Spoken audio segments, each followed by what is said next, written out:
Why do we report capacity and efficiency information? Should we? So I think we're talking tonnage, SEERs. Good question. I report tonnage, but not the efficiency information, because the efficiency, if you report the SEER rating, the SEER is when the unit was new and assumes perfect installation. Is there a way to tell the SEER by looking at the label? Like the It's usually manufacturer encoded plate? in the model number, Where? somewhere on the Somewhere label. before or after the tonnage? Yeah. All right. I agree. I think if you start saying it's a this efficient unit, you don't know that. No. I would only point out the tonnage Mhm. Do you if the need- system is way oversized. So you would only point out tonnage if the tonnage was an issue. Yeah. You- People don't care how many BTUs their furnace is. They don't care how many BTUs their air conditioner or heat pump is. It's just information that they don't care about. So why are we putting it in the report? I agree. It doesn't change anything as far as whether or not they're going to buy the house. Well, it might, if it depends on the size of the house, that the unit may be too big or small for the house. You kind of Well, want if the units are always oversized in our area, builders like to give themselves a little cushion. But if I see a 2,000 square foot townhouse with a 5-ton air conditioner, I'm definitely going to say something. You're doing a manual J on site? I've been doing this long enough that I know approximately what size system is going to be installed. No, I'm not doing a manual J. And plus, there's been a history of, in the 80s and 90s of homeowners being sold larger and larger units for the same size house. And essentially, it was probably correct at the beginning. Maybe dirty filters, dirty coils, lots of things as the energy efficiency drops over age. And then they end up with a house that's cold and damp instead of cool and dry. Right. And that's what we're trying to avoid. But we can't tell that in all conditions. All we can do is report what the BTUs are. And I don't know if we're getting into this later, but I always record whether it's an R22 and R410, and explain the differences to my client. I'm saying basically, you know, you're mixed up. It does come up in a little bit, and we'll come back to I'm that. sorry. So- One, That's all right. one other thing about tonnage too is reporting if there is a big difference between the indoor coil tonnage and the outdoor coil tonnage. Because you really are not supposed to have more than about a half-ton difference between the two coils. And that's, I think, exactly what Jim was talking about. Yeah. And the other thing to be aware of is that newer systems can modulate to some extent, especially the mini splits or mini split type systems can shrink themselves down, make themselves bigger. Mark. So did you want to add something? This next question could take us the whole rest of the time, I think. But we'll try and narrow it a little bit. And we'll go with Mark. Mark, how do you test an air conditioner? What's your process? My process? No, not you, Mark, that Mark. Oh, the other Mark. All right. So when I walk into the house initially, I turn, and we are almost always in air conditioning mode here in my climate. You know, we run the heat 3 days out of the year in the evening, and we turn the air conditioner back on during the day. So I'll turn the thermostat down 10 degrees so it's running continuously. On the outside, I'll look at the nameplate, determine the size, the age. I'll look inside the unit, look at the coils, see if they're dirty, see if I see any staining that might indicate refrigerant leaking, make sure there's an electrical disconnect nearby. I'll record the maximum overcurrent protection and check that later on. And I'll put my hands on the suction line and make sure that's cold and usually sweating, assuming the humidity is fairly high. And put my hands on the liquid line and make sure that's not too hot. It should be just a little bit above body temperature. If that suction line is not cold, I know there's a charging problem. If that liquid line is too hot, I know there's a problem with heat exchange in that outdoor coil, and that coil is probably extremely dirty. On the inside, I will take a temperature split measurement close to the coil as I can get, and I'll make a determination as to whether or not that's where it should be.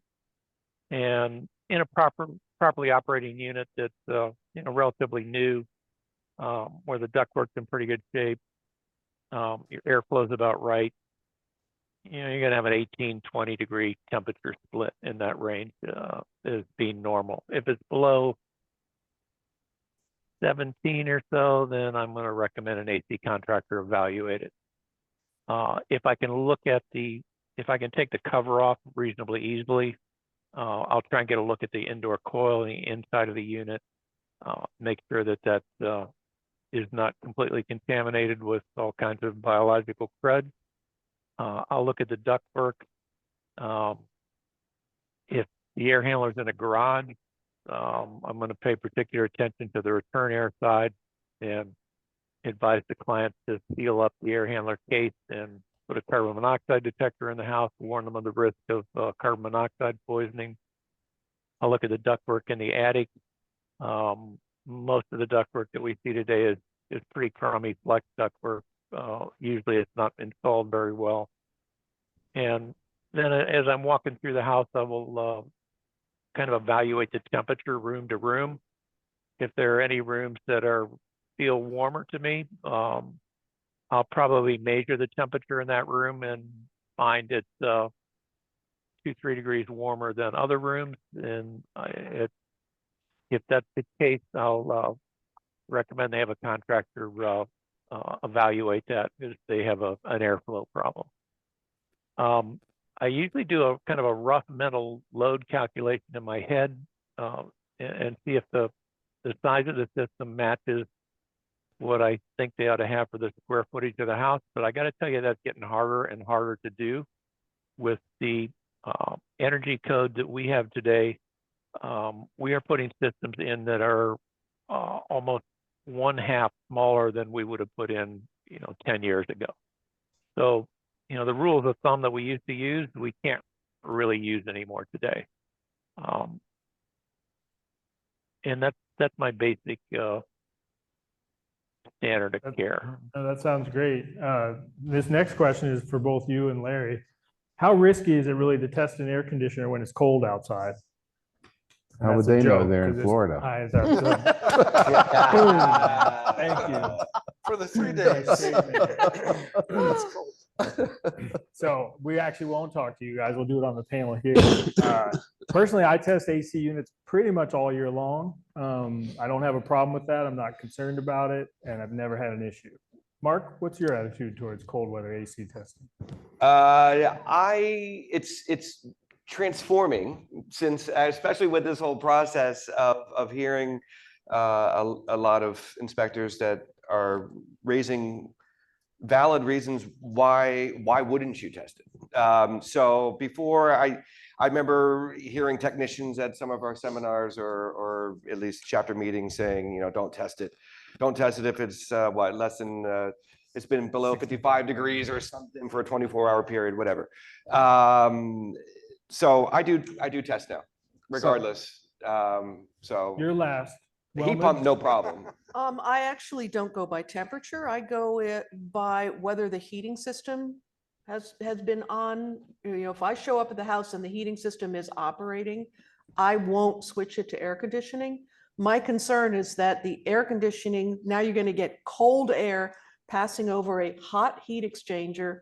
There's a potential of condensation forming on that heat exchanger, and any condensation can mean that you're going to get corrosion on that heat exchanger.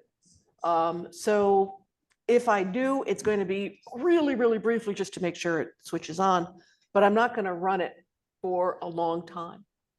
Kevin?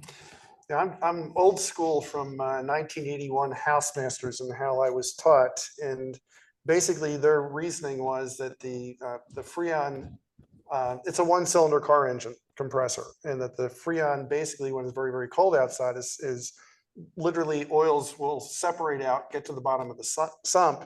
And if you're coming in on an air conditioner that has been run in 3 months and you fire it up, it's like running a car engine, 1-cylinder car engine at, minus 25 degrees. So it could fail. And of course, some of them just have a pressure limit and will fail safe. But in my view, I'm putting 5,000 miles on it to start it that way.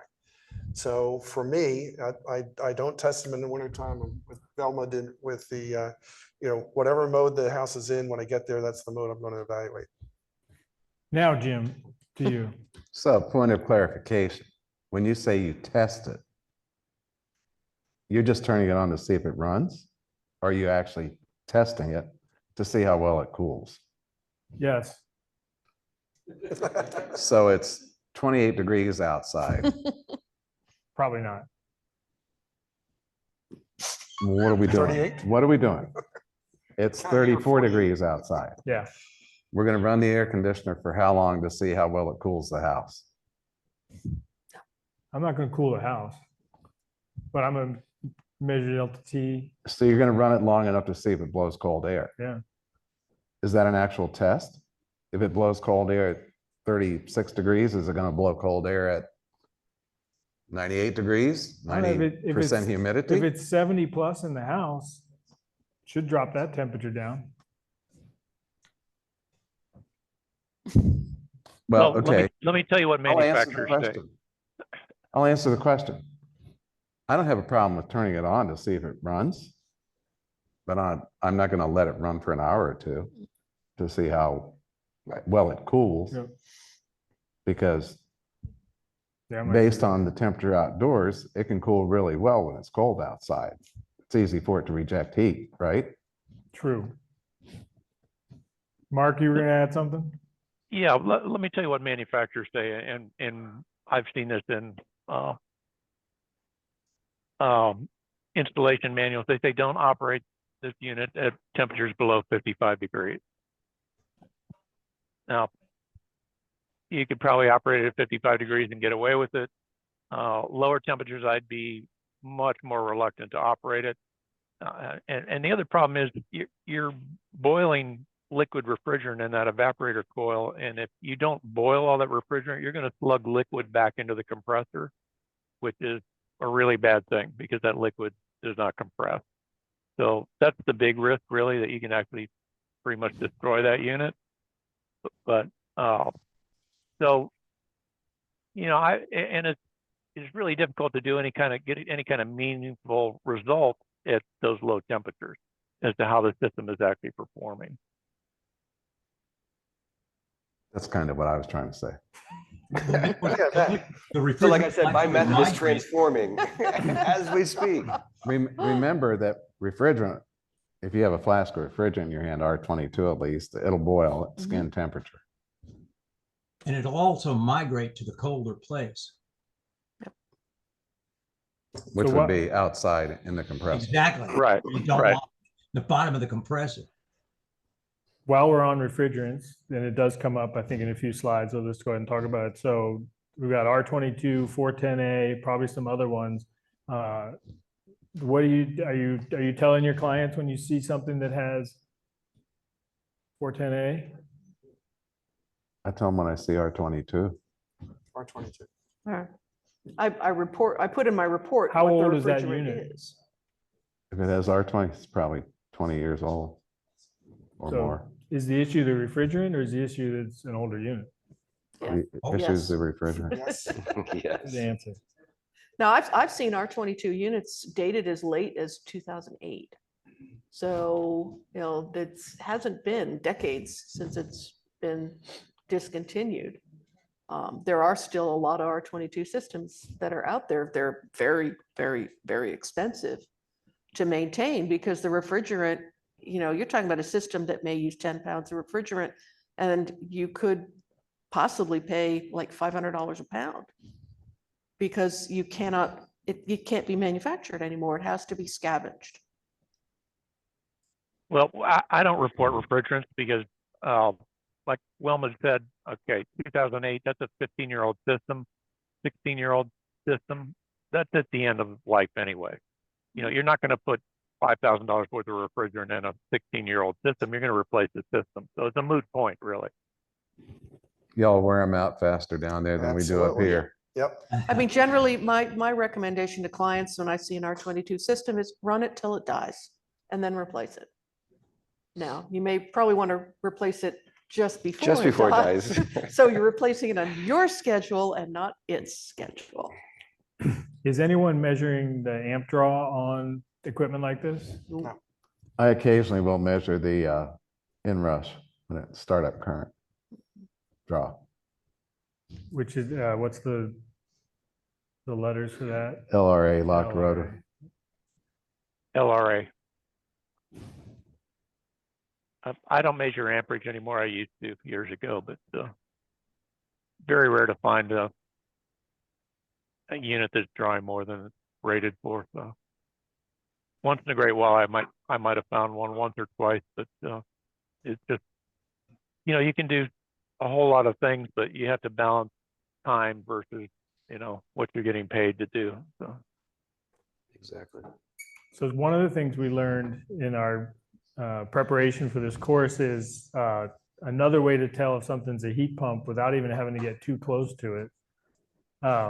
So we all know, like, you look for the reversing valve and there's an image of it there on the right from the top down. We can't see it. Oh, Online can't see it. there you go. Now you can, Thank you. maybe. But on the image on the left, and it's a little hard to see, but you've got your two gauge ports for your vacuum on the left and on the right, but in the middle is a third port. And heat pumps are the only ones that have this third port. And we looked up what it was for, Dave. Do you remember? I think it's for. Is your Zoom working? My little clicker? Oh, yeah. This Yeah, you can zoom in on it. doesn't want to. Oh, There there we you go. go. Right there. That little guy. And I want to say it's only for testing in the heating mode. And it was only to gauge like some pressure. I wasn't sure what it was, but heat pumps are the only ones that have that third nipple on it. Right. Well, I can assure you that most heat pumps don't have that. You're not going to see that outside the case. Yeah, so the room begs to differ. I don't know. They have a lot of heat pumps in Florida. All we have in my climate is heat pumps. That's the number one thing that's installed here. I look at heat pumps every single day, and I can tell you that they do not have that outside the case. Right. The majority of them. Some may, but I would not use that as any kind of indicator. Well, I look forward to the next time we talk that you'll tell Dave Goldberg that, in fact, we were right, and you now accept it. It has that third port. Yeah, be happy to. Consider it done. Okay, so here's our test question.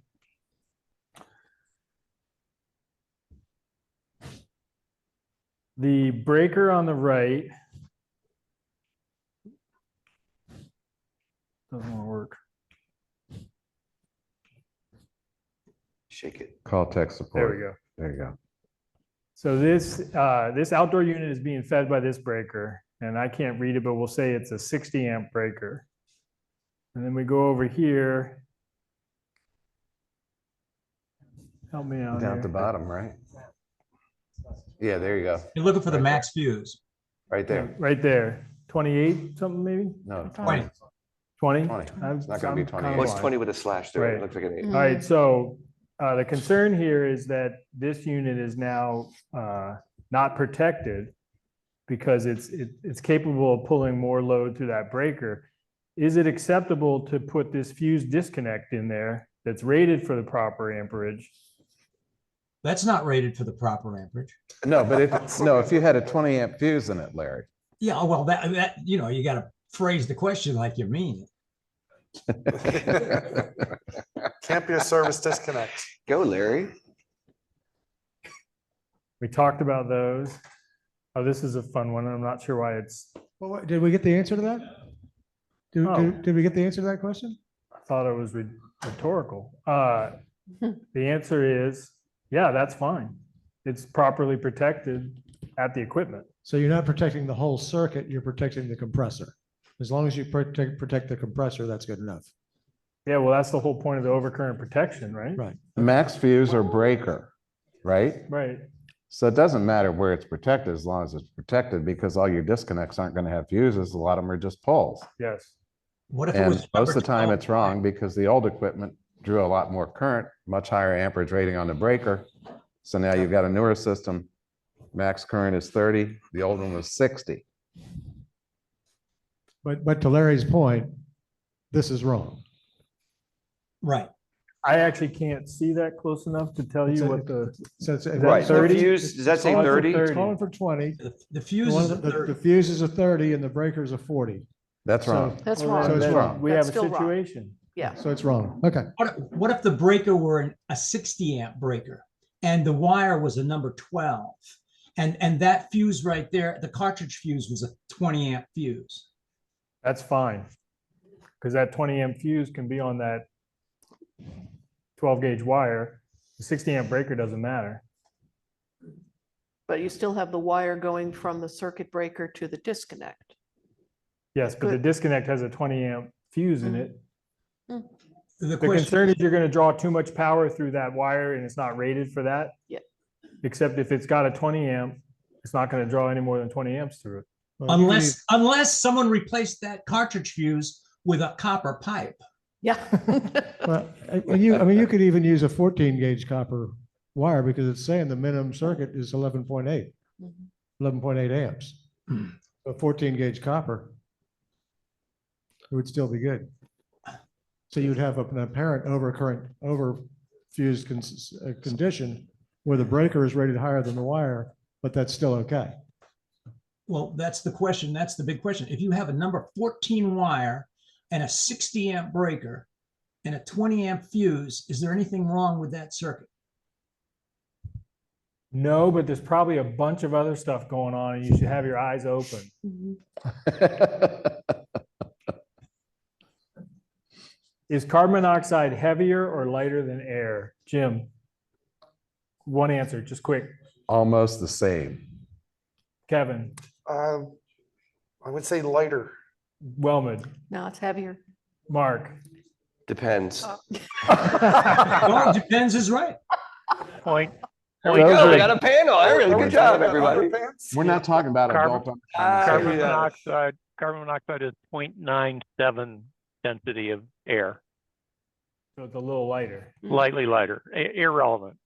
Yeah. That's And- what, That's why you put the CO detectors. Well, and that's the thing is, so the reason this question comes up is people will say, well, where should I put the carbon monoxide detector? And- doesn't matter. Doesn't Right. matter. You should put it in each sleeping area Mhm. and on each level and near gas-fired equipment.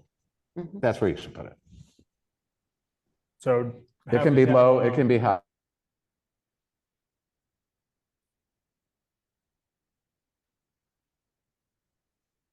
Did we lose sound? It doesn't matter I as long think- as it's there. I That's think, what, so they're closer to the floor. So that brings up the idea, well, that means that the carbon monoxide must be concentrated near the floor. So I guess I fell into that same school of thought. Up from garage. it's slightly heavier than air, but not that Mm. much. No, it's slightly lighter than air. Whatever. But Well, the difference only is 0.3 one way or insignificant. the Yeah. other. Yeah, it's 3/100ths of a, Yeah. percent lighter than, or So 3% the reason lighter I than air. said Doesn't matter. depends was, and I said, I don't know if you looked at that article I sent you, but because this came up at, at the last chapter meeting and I said heavier because that's what I was taught. And I was like, how did I have this wrong the whole time? I think it was like a fire marshal that came in and gave a presentation. But there is some research that shows it really comes down to air density, right? The normal air temperature and density of air. But in an environment where it's high temperature, high humidity, carbon monoxide does actually sink. But it's still nominal, but so more like a utility room if there's an exhaust leak. Less likely to be a bedroom situation at that point, that air. But that was something that I had found some lab research. So for what it's worth, for anyone that thought that maybe it was heavier. So I only knew the answer to the first part. These other ones I'm gonna have to be guessing on, but what about propane, natural gas, and gasoline vapor? My sense is those are all heavy. Propane's heavier. Propane's heavier. Natural gas, I think, is Lighter. close or lighter. Could be Lighter. closer lighter because it springs into the air with, well, you know what? It is lighter than propane and it does spring into the air when a range is lit. So Gasoline vapor, heavier. Definitely heavier. Definitely heavier. Have you ever put gasoline on a campfire and waited a couple seconds in the summertime and then light Oh. it? Only once. Only once. Exactly. Am I missing It's something? not pretty. So what other reporting requirements for leaking fuel storage tanks? And I assume we're talking about tanks you can see, right? Because if it's an underground tank, I don't know how you're gonna know it's leaking. I guess the True. question was, as an inspector, do we have a responsibility to notify? If that tank is sitting there in the basement of the cellar with a wet spot under it, you're damn tootin' I'm gonna say something. Plus I- it stinks, right? Smells like oil. Whole house smells like oil. Yeah. The it's- EPA rules are actually pretty clear in that if you have a oil leak anywhere, it's supposed to be reported to the EPA within 2 hours Right. of discovery. By whom? Uh, The 25 owner or the gallons and inspector? more. Oh, okay. I don't know how you assess 25 gallons of, 25 gallons? or yeah, more. That would be a lot. that'd be a lot. That's pretty Yeah. significant. So what about an abandoned oil tank, a buried oil tank that you can tell that there's still oil in it? Well, if there's oil in it, it's not leaking. That's not true. And if the hole is midway. You don't know, you don't know. Come on. But what are we supposed to do? Are we supposed to also I don't know report what you, it? I don't know what you Maryland guys Describe do. it. I would definitely. Some people describe call it. Pollard Environmental in Virginia because they service the whole state. Yeah, I always recommend making sure, well, at that point, you know it wasn't abandoned properly. Right. If you know that you can see the cutoff, or whatever, if it's a buried tank and there's nothing inside that uses oil, then you know it's been abandoned. But Exactly. I mean, that's usually one of the walkaway things that agents will be like, all right, I don't know. You know, I don't encourage people to walk away, but it is definitely something that they need to know. Because if it's not leaking at that point, it's likely going to leak at some point. You're going to get condensation. What do you guys have in place in the state of Maryland? Is there a super fund to help people clean these things up? Do you have some company that goes around and checks? Mm-mm. You don't have any of that? We have all that. Not that New I'm Jersey aware of. does, yeah. We have that and we have a fund. Nope. So homeowners only have to pay $500, I think. And No, around here, the leaks from an underground fuel storage tank, if it's the remediation is the responsibility of the current property owner. So if you have an unscrupulous seller who's like, oh, I know I've got a problem with my oil tank. Well, I'm selling the house anyway, so I'm not going to say anything. And then something comes to light, the current, whoever buys it is responsible for the cleanup. Now they, of course, could turn and go, sue the seller, but it's the current property owner is always on the hook for the repairs. So what are some of the ways that you would identify that an oil tank had been present on the property? And then in those same things, which of those things should not be visible once the tank has been abandoned or removed? 2 fuel oil lines in Oh, the no. crawl space. Or you also see the oil lines that ran through the wall, usually Absolutely. they're Right. cut Mhm. off or crimped or whatever. Yeah, typically I'd see those oil lines and I trace them back out. But if I get outside and I see the fill pipe and the vent pipe, Oh, that yeah. tank has not been abandoned. No. Right? Because those things got to be gone by that point. Right. It used to be allowed to abandon tanks in place in Maryland, I or at think least you- in Montgomery County. I I don't think think you you can- can do. Really? I don't You- think you can abandon them in place anymore. You can if there's some kind of hardship, like there's a concrete patio or a deck, they want you to remove them. It's under the. But I've been it's told under that the there has to be driveway. some really, right. It's under the Right, swimming pool. right. That tank has an estimated useful life and it rusts over time. And that thing it's not a matter if, it's a matter of when. If it's down Exactly. there, it's gonna be somebody's big problem if they buy that house. Yeah, I mean, like when you see like a gas furnace, an older home, and then you see this pattern that runs along the floor, like a lot of times I know they used to put like a cement little- over the yeah, like line a or little something along the strip of corner. grout. And you just see it and you just kind of follow it. And that's a good sign that there was oil at one point. Sometimes it went to a tank in the basement, but that'll, If it's two lines, there's a good chance it was buried, a buried. field. exactly. Yeah. Well, actually, that brings up a question. So why are there those two lines? Return oil, It's Right, All, it's- it's all the one oil's of not the two. burned. pumping All it the oil's in. not burned. Like an It injector returns in to a the car. tank. Say it again, Mark. All the oil's not burned. What's unburned is returned to the tank. And then why do you see single lines also? Is that, They're usually gravity. That's for an above ground tank that's a gravity feed. got it. So if the tank is above the boiler, furnace or whatever, it's typically one pipe. Is it true that a water heater vent, when manifolded with a furnace vent, must connect to the flue above downstream of the furnace vent? And if so, why? Mark, I see you wanting to talk. Me? Yes. Yeah, Because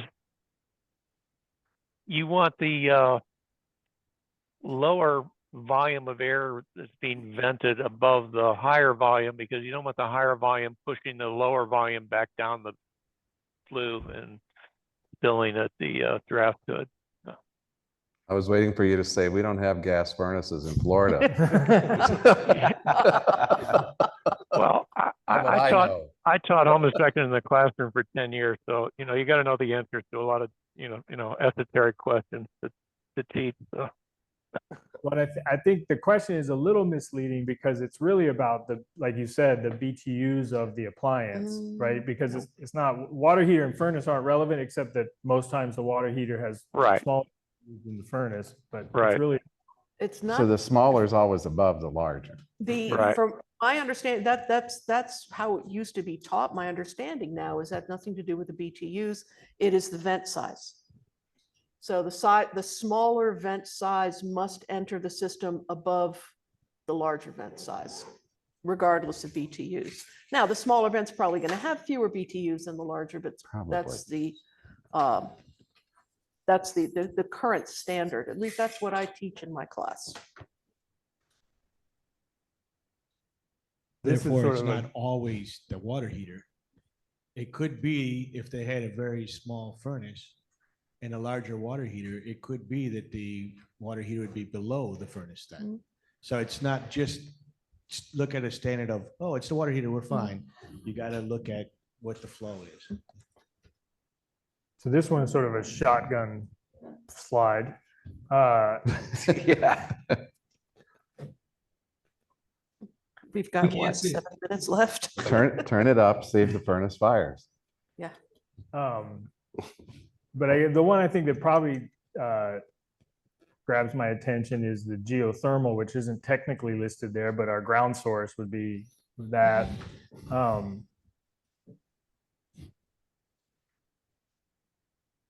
Or steam. Anyone Oh, we've Turn it encountered on. steam systems. Yeah, generally, if the system is cold, so it's pressure and temperature both down, we will not fire it up.